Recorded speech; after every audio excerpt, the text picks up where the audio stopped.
The Saints are once again marching in. EA sets a new date to go back to the battlefield, and two zombie franchises are mutating together into one crazy crossover. All this and more on the 316 edition of The Grill. Let's do it.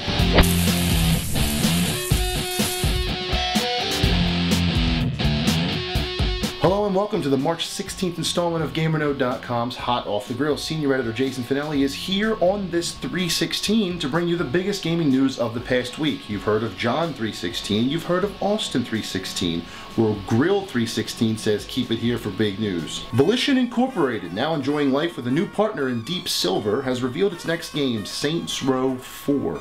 The game looks to be every bit as batshit as the previous game, boasting things like aliens, crotch shots, and superpowers. The official press release reads, quote, "In the next open-world installment of Saints Row, Deep Silver Volition continues the story of the 3rd Street Saints by elevating their status to the highest level, the leaders of the free world. The head honcho of the Saints has been elected the presidency of the United States, but they're just getting started. Now the larger-in-life insanity of the Saints series gets a new twist with a catastrophic alien invasion. And the aliens have transported the Saints to a bizarro Steelport simulation.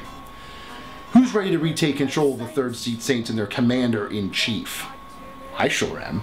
EA has revealed to the internets that Battlefield 4 will be unveiled for the first time on March 26th in San Francisco, smack dab in the middle of GDC 2013. Numerous people within EA have talked about Battlefield 4 being in development before, even advertising beta entries to those who purchased Medal of Honor Warfighter, all 3 of them. But this is the first concrete reveal for the next game in EA's Call of Duty Killer series. I expect a lot of gunfire, massive explosions, and the inability to play the game because I can't play it online. Wait, sorry, wrong game, but it'll probably still happen. Battlefield 4 will more than likely be a next-generation game, but we don't know anything for sure until March 26th. Are you excited to see Battlefield 4 for the first time? We run a full spectrum of games this week on tap, from Legos to monsters to gears to zombies, so grab those frosty mugs and have a taste of what's on tap. Epic Games takes us back to the front of the Locust War with Gears of War Judgment following Kilo Squad featuring Baird and Cole. If kid games are more your style, Lego City Undercover takes Grand Theft Auto and Legofies it, putting you in the shoes of the cop Chase McCain. No more crime this time. Monster Hunter 3 Ultimate will invade Wii U and 3DS with the same Monster Hunter gameplay we've come to know and love. And the Dixon brothers, Merle and Daryl, feature in Walking Dead Survival Instinct for those fans of the AMC TV show. This is not the Telltale series, it's a whole different thing. Plenty of stuff to play this week. I personally am looking forward to some Lego action, but what's on tap for you? Capcom and Valve have announced an insane crossover involving Resident Evil 6 and Left 4 Dead 2. The PC release of Resident Evil 6 will see Coach, Nick, Ellis, and Rochelle added to the PC-exclusive Mercenaries No Mercy mode. RE6 PC will also feature the Witch and a miniature version of the Tank as enemies throughout. Left 4 Dead is not being left in the dust, however, as 3 RE6 enemies, Lepetitsa, Napad, and Ograman, will be added via Steam Workshop. At first I didn't believe this, I thought I was being messed with, but when I looked at the calendar and it didn't say April 1st, I couldn't believe it. Resident Evil 6 was a bit of a disappointment, and that's an understatement. But with the PC version imminent, what better way to rebuild some excitement than to collaborate with one of the biggest PC franchises around? This is a brilliant move for both Valve and Capcom, though mostly Capcom, and it may even save the Resident Evil 6 PC experience. Nah. Nintendo dropped a few bites of news throughout the week, covering a wide range of topics.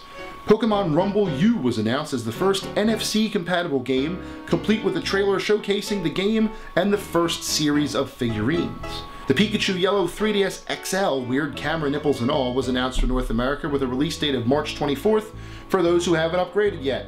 Both Zelda Oracle games, Ages and Seasons, are coming to the 3DS eShop this summer, giving me an excuse to finally play those freaking games. And finally, Donkey Kong Country Returns 3D, the 3DS port of the successful Wii game, will be releasing on May 24th. Yes, that's right.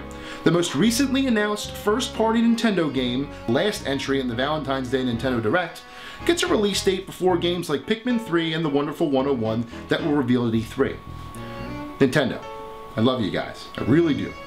But how about you bring some release dates directly to me?